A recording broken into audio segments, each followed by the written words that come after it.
Okay, நாங்க இன்றைக்கு 27 வெஜ்ஜுக்கு veg two classes நாங்கள் ஆரம்பிக்கிறோம். எங்களோட வளமையான வெஜ் ஒன் கிளாஸஸ் போய் கொண்டிருக்கக்குள்ள அதில் நாங்கள் சமாந்தரமா இன்னொரு வெஜ் நாங்கள் ஆரம்பிக்கிறோம். இது எங்களோட சிலபஸை நேரத்தில் முடிக்கிற ஒரு நோக்கத்தோட தான்.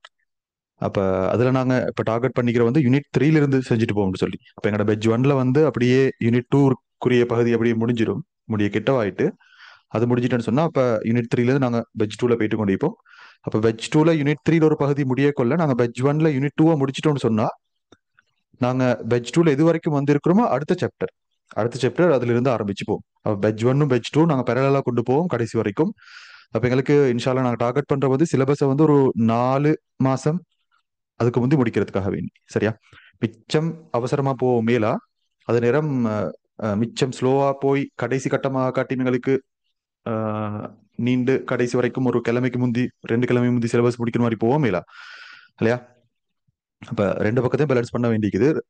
அதே நாங்க ஒரு 4 மாசத்துக்கு முந்தி சிலபஸ் முடிக்கிறோம்ன்ற நோக்கத்துல 4 மாசம் வரைக்கும் படிச்ச விஷயங்கள் விளங்காம போவோம் இல்லை எங்களுக்கு. அப்ப ரெண்டையும் பேலன்ஸ் பண்ணி தான் கொண்டு போக வேண்டியது. அப்ப அதனாலதான் நாங்க இந்த பெட்சை ஸ்டார்ட் பண்றோம், சரியா? அப்ப அதுல நாங்க யூனிட் 3 ஆரம்பிக்கிறோம். யூனிட் 3க்குரிய டியூட் உங்களுக்கு கிடைச்சிக்கும், ரைட்டா? அதுல நாங்க முதலாவது டியூட் உங்களுக்கு யூனிட் 3க்கு மொத்தமா ஒரு 4 டியூட் தான் நிக்கிறேன். இப்ப யூனிட் 2க்கு வந்து உங்களுக்கு கிட்டத்தட்ட ஒரு 6 8 டியூட் மாதிரி இருக்குது கொடுக்கறதுக்கு. ஆனா யூனிட் 3க்கு வெறுமனே ஒரு 4 டியூட் தான். அப்ப உங்களுக்கு அந்த எஸ்யூம் பண்ணிக்கொள்ளையிலும் எப்படியான ஒரு யூனிட்னு சொல்லி எவ்வளவு பெருசுன்னு சொல்லி. அதே யூனிட் 4க்கு வந்தீங்கன்னு சொன்னா யூனிட் 4 வந்து ஒரு 3 டியூட் தான். யூனிட் 4க்கு 3 டியூட் தான். அதே நாங்க யூனிட் 5க்கு போனோம்னு சொன்னா 11 டியூட் இருக்குது, ஒவ்வொரு டியூட்டுமே 30 30 பக்கம், சரியா? அதுக்கப்புறம் அப்படியே ஜெனட்டிக்ஸ் 2 டியூட், என்வாயன்மெண்ட் மொலிக்யூலர் 2 டியூட், என்வாயன்மெண்ட் 2 டியூட், அதுக்கப்புறம் மைக்ரோக்கு 2 டியூட், அப்ளைட் ஒரு டியூட், சரியா? அதுக்கப்புறம் வரதெல்லாம் சின்ன சின்ன பாடங்கள். அப்ப ரைட், அப்ப இன்னைக்கு ஆரம்பிப்போம்.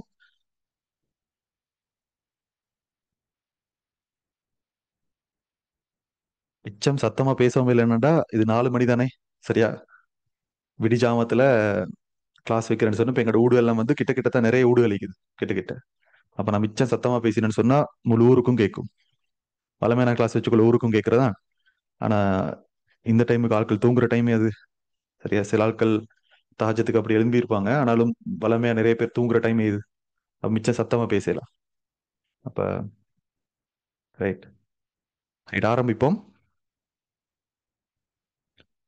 டியூட்ஸ் வந்து நாங்க இப்ப மிச்ச நாள் அனுப்பி ரெஜிஸ்டர் பண்ண நிறைய பேருக்கு நாங்க மிச்ச நாளைக்கு முந்தைய அனுப்பிட்டோம். நேத்து நைட் வரைக்கும் ஆட்கள் ரெஜிஸ்டர் பண்ணாங்க. நேத்து நைட் வரைக்கும். எப்படியும் அந்த கடைசி கட்டமாக்குள்ள ரெஜிஸ்டர் பண்ற கூட்டம் விடுவாரு, பெரிய ஒரு கூட்டம் விடுவாரும் கடைசி கட்டத்துல வச்சு இந்த ரெஜிஸ்டர் பண்றதுக்கு கூட்டம் கூட்டமா வருவாங்க. அது சிலத்துக்கு பார்த்து படுறோம் இல்ல, கொடுத்து படுறோம் இல்ல, இப்படி இப்படி எல்லாம் நடந்து இந்த கடைசி நேத்து நான் பாக்குறேன் 1 மணிக்கு மெசேஜ் வந்திக்குது புள்ளல்கிட்ட. அப்படியும் வந்துச்சு. சரி, நீ அவங்களுக்கு லிங்க் போயிட்டிக்கும் வேணும் தெரியா, நான் சொன்னேன் கடைசி கட்டமா ஈக்கவான நேரத்தில் செஞ்சுக்கோங்கன்னு சொல்லி. சரி, நாங்க ஆரம்பிப்பேன். ரைட், கவனிங்க புள்ளல். நாங்க யூனிட் 3ல முதலாவது சாப்டர் ஆரம்பிக்கிறோம். அதுதான் இந்த புவியில் உயிரின் தோற்றம்னு சொல்லக்கூடிய தலைப்பு, ரைட்டா? அதுல நாங்க முதலாவது ஒரு கதை சொல்ல போறேன் நான், சரியா? ஒரு கதை ஒன்று சொல்ல போறேன், கவனிங்க.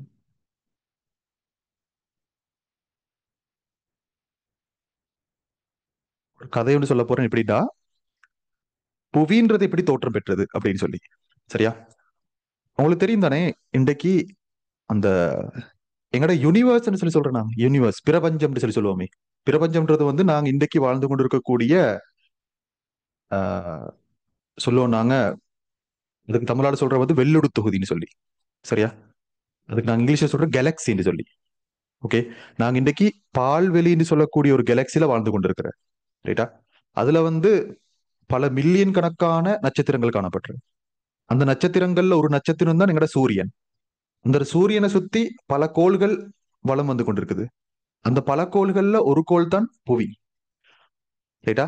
அந்த புவியில பல கண்டங்கள், அதுல பல நாடுகள், அந்த நாட்டுல பல ஊர்கள், பல மாகாணங்கள், பல மாவட்டங்கள், பல ஊர்கள் வந்து கடைசிக்கு ஒரு கிராமத்துல நாங்க வாழ்ந்து கொண்டிருக்கிறோம், சரியா? அது ஒரு கேலக்சி. இப்படி எங்கட பிரபஞ்சத்துல வந்து மில்லியன் கணக்கான கேலக்சிகள் காணப்படுதா. அதுல நாங்க வாழக்கூடிய கேலக்சி பேர் வந்து மில்கி வே, அல்லது நாங்க சொல்லுவோம் பால்வெளின்னு சொல்லி சொல்லுவோம் நாங்க, பால்வெளி. மில்கி வே. ரைட்டா? எங்கட கேலக்சிக்கு பக்கத்திலே இன்னொரு கேலக்சி ஒன்று இருக்குது, அதோட பேர் வந்து ஆண்ட்ரோமேடா. சரியா? ஆண்ட்ரோமேடான்னு சொல்லக்கூடிய கேலக்சி எங்கட கேலக்சியோட. இந்த மாதிரி கேலக்சிகள் ஒரு கேலக்சில மட்டும் நீங்க யோசிச்சு பாருங்க. ஒரு கேலக்சின்னு சொல்லக்கூடியது பல மில்லியன் கணக்கான நட்சத்திரங்களை கொண்டிருக்கும். அப்போ ஒரு கேலக்சின்றது வந்து எவ்வளவு பெருசுன்னு யோசிக்கும். ரைட்டா? அப்படி பல மில்லியன் கணக்கான கேலக்சிகள் எல்லாத்தையும் உண்டா சேர்த்தா நாங்க சொல்றோம் யூனிவர்ஸ்னு சொல்லி. சரியா? பிரபஞ்சம். பிரபஞ்சம்னு சொல்றது அதான். அப்ப இன்றைக்கு பிரபஞ்சம் இப்படி இருந்ததுக்கு, ரைட்டா, 13.8 பில்லியன் வருடங்களுக்கு முன்னர், 13.8 பில்லியன் வருடங்களுக்கு முன்னர் நான் வை ஏன்னு சொல்லி போடுவேன் போல, அடிக்கடி நான் வை ஏன்னு சொல்லி போடுவேன். வை ஏன்னு சொன்னா இயர்ஸ் அகோ. சரியா? Years ago. இயர்ஸ் அகோன்னு சொன்னா வருடங்களுக்கு முன்புன்னு சொல்லி அர்த்தம்.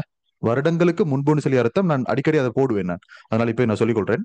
வருடங்களுக்கு முன்னர் தான் அர்த்தம். இயர்ஸ் அகோன்னு சொன்னா வருடங்களுக்கு முன்னர்.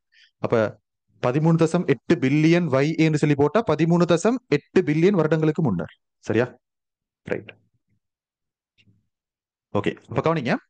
13.8 பில்லியன் வருடங்களுக்கு முன்னர் இன்றைக்கு இந்த பிரபஞ்சத்தில் இருக்கக்கூடிய திணிவு, இன்றைக்கு இந்த பிரபஞ்சத்தில் இருக்கக்கூடிய சக்தி, சரியா, இது எல்லாமே திணிவு சக்தி இது ரெண்டும், ரைட்டா, இது ரெண்டும்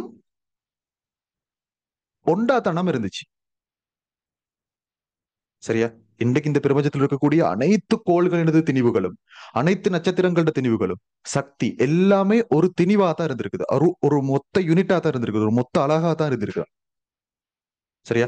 அதுக்கு ஒரு பேர் ஒன்று வைக்கிற நாங்க சிங்கியுலரிட்டின்னு சொல்லுவோம். நாங்க சிங்கியுலரிட்டி. சரியா? இது என்ன நடந்ததுன்னு சொன்னா, இது இப்படி இருந்தது, இது வெடிக்க ஆரம்பிச்சிருக்குது. சரியா? மொத்த அழகாக இன்றைக்கு இன்றைக்கு இந்த பிரபஞ்சத்தில் இருக்கக்கூடிய அவ்வளோ திணிவுகளும், இன்றைக்கு அவ்வளோ கோள்களும் ஒண்டா இருந்தது, வெடிக்க ஆரம்பிச்சிருக்குது. சரியா? அந்த வெடிப்புக்கு நாங்க ஒரு பேர் ஒன்று சொல்றேன். அதுக்கு தான் நான் இங்கிலீஷால சொல்றேன் பிக் பேங் சொல்லி. Big bang. சரியா? அந்த பிக் பேங் நடந்தது வந்து 13.8 பில்லியன் வருடங்களுக்கு முன்னர். 13.8 பில்லியன் வருடங்களுக்கு முன்னர்.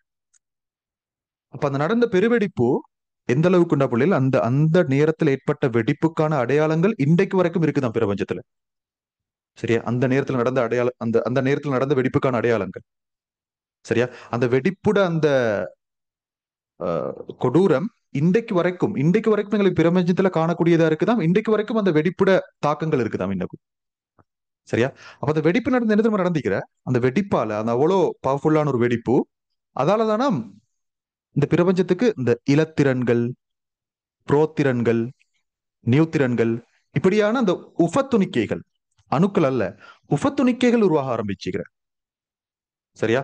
அந்த வெடிப்பால் என்ன நடந்ததுன்னா, அந்த வெடிப்பில் அந்த உள்ளுக்கு இருந்த எல்லா திணிவும் வெளியாகி இலத்திரன்கள், புரோத்திரன்கள், நியூத்திரன்கள் இப்படி இந்த அளவுக்கு பிரிஞ்சு வைத்திருக்கு. உபத்துணிக்கைகளா, அணுக்களாக அல்ல. சரியா? துண்டுகளாக, துகள்களாக அல்ல, அணுக்களாக அல்ல, உபத்துணிக்கைகளாக பிரிஞ்சு போற அளவுக்கு வெடிச்சிருக்குது. சரியா? அதுக்கு பிறகு காலப்போக்கில் என்ன நடக்குதுன்னு சொன்னால், இந்த இலத்திரன், புரோத்திரன், நியூத்திரன் எல்லாம் சேர்ந்து அணுக்களை உருவாக்க ஆரம்பிச்சிருக்குது. அப்படி உருவான முதலாவது அணு என்னன்னு தெரியுமா? ஐதரசன். உருவாக்கப்பட்ட முதலாவது அணு ஐதரசன் என்று சொல்லப்படுது. ரைட்டா? அந்த முதலாவது அணுவை தொடர்ந்து பல அணுக்கள் உருவாக்கப்படுது. அந்த இலத்திரன்கள், புரோத்திரன்கள் விதவிதமான முறையில ஒழுங்கு சேர்ந்து இந்த விதவிதமான, இப்ப முதலாவது உருவானது ஐதரசன். அதுக்கு பிறகும் வேற வேற அணுக்கள் இப்படியே உருவாக ஆரம்பிக்குது. சரியா? பிற நடக்குதுன்னு சொன்னால், அந்த அணுக்கள் ஒன்று சேர்ந்து பல திணிவுகளை உருவாக்குது. சரியா? பெரிய பெரிய பாறைகள். சரியா? இப்ப நாங்க விண்கற்கள் எல்லாம் சொல்றோம் தானே, விண்கற்கள். ரைட்டா? இந்த மாதிரி விஷயங்கள் உருவாக்க ஆரம்பிக்குது. சரியா? பனிப்பாறைகள். சரியா? சாதாரண கற்கள். இதெல்லாம் இந்த பிரபஞ்சத்தில் உருவாக ஆரம்பிக்குதான், இந்த அணுக்கள் எல்லாம் ஒன்று சேர்ந்து. ரைட்டா? அப்படி அந்த அணுக்கள் ஒன்று சேர்ந்து உருவாக்கப்பட்ட திணிவுகள்ல ஒரு திணிவு தான் எங்கட புவின்னு சொல்லக்கூடியது. சரி, எங்கட புவி ஆரம்பத்தில் எப்படி இருந்துக்குன்னு பாருங்க. இப்படித்தான் இருந்திருக்குது எங்கட புவி.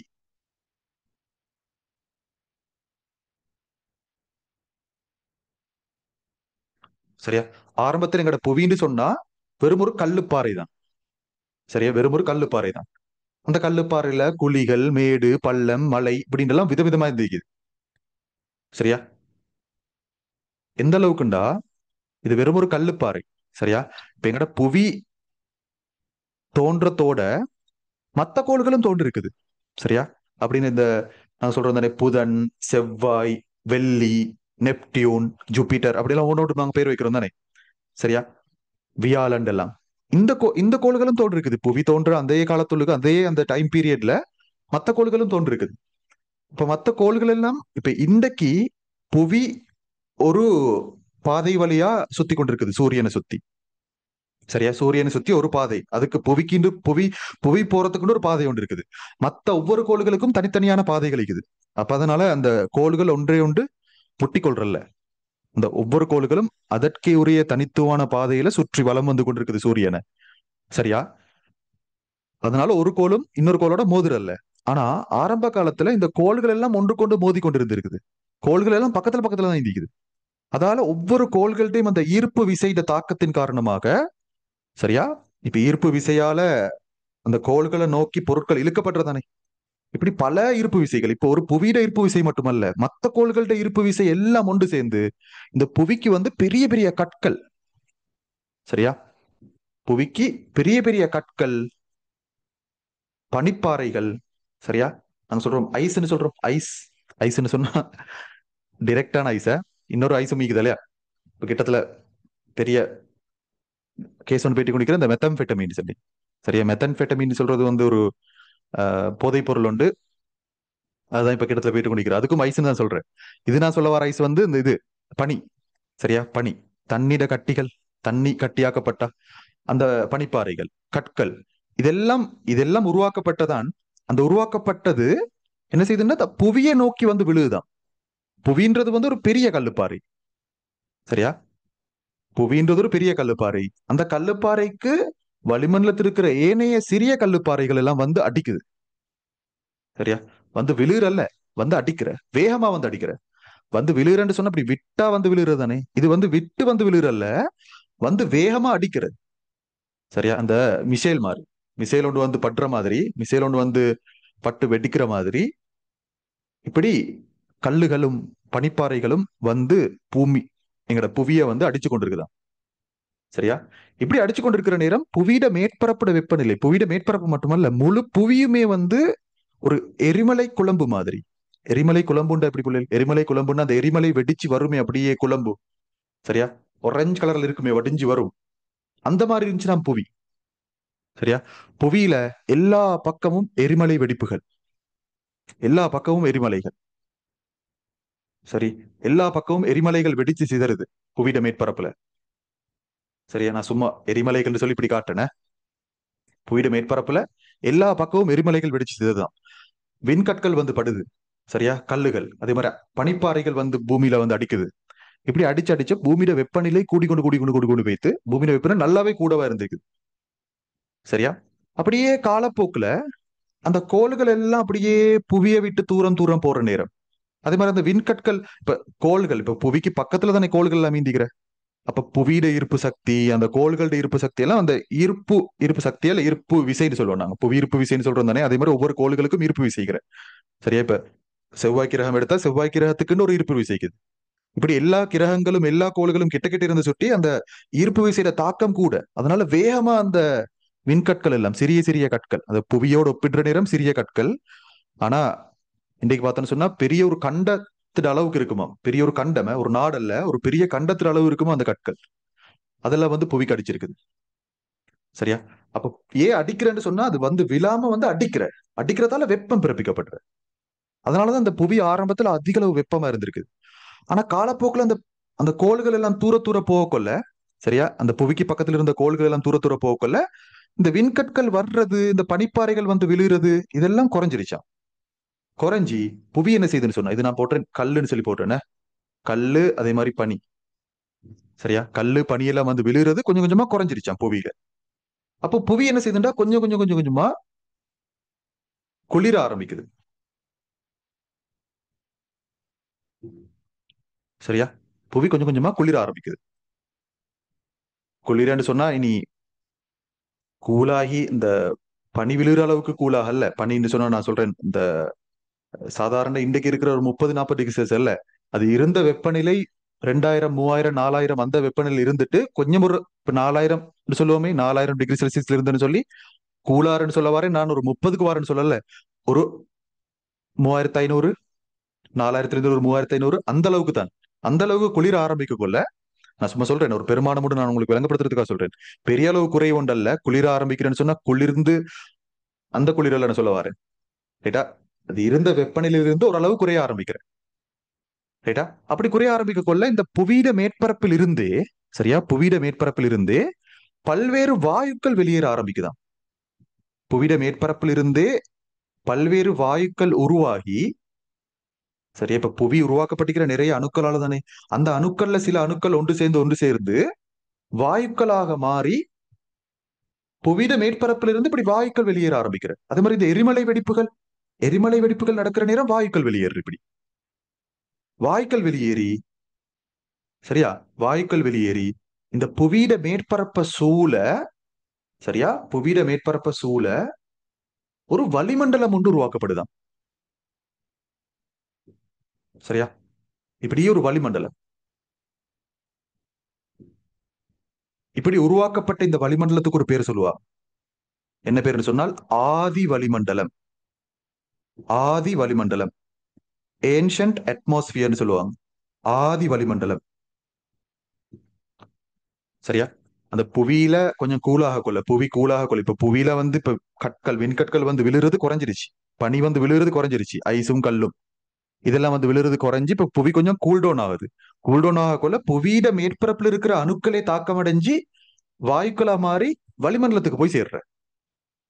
அப்படி வளிமண்டலத்துக்கு வந்த வாயுக்கள் நீங்க பாடமாக்கி வச்சுக்கொள்ளணும். சரியா அந்த ஆதி வளிமண்டலத்துக்கு வந்த வாயுக்கள் நீங்க பாடமாக்கி வச்சுக்கணும். முதலாவது முதலாவது வந்து நீராவி.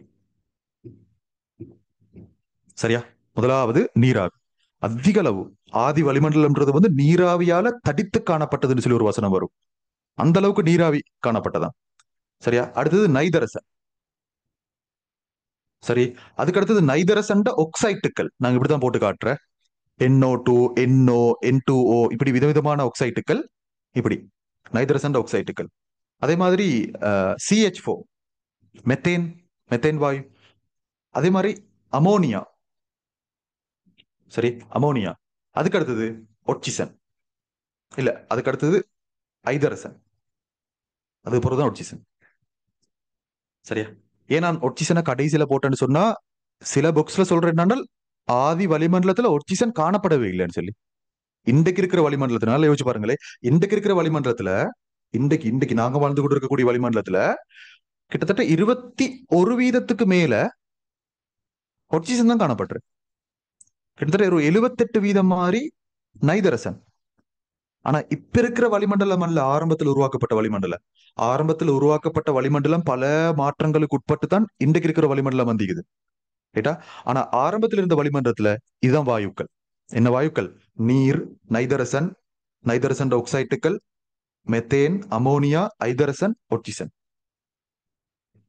சரியா அந்த ஒட்சிசன் சொல்லப்படுது எப்படின்னால் ஆகவும் அதாவது மிகவும் குறைவான சொல்லி போட்டேன. மிகவும் குறைவு ஒட்சிசன் அந்த வளிமண்டலத்தில் இருந்தது வந்து மிகவும் குறைவு. எங்கட புக்லண்டா இருக்கிறன்னு தான் போட்டிக்குது. சரியா சில புக் சொல்ற இல்லவே இல்லைன்னு சொல்லி ஆதி வளிமண்டலத்துல ஒட்சிசன் இருக்கவே இல்லைன்னு சொல்லி.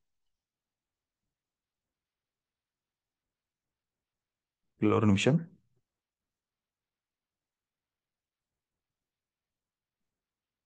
கொஞ்சம் இருங்க. சரியா ஆதி வளிமண்டலத்துல ஒட்சிசன் லைட் ஆஃப் ஆயிடுது. யாரோ பாருங்க இந்த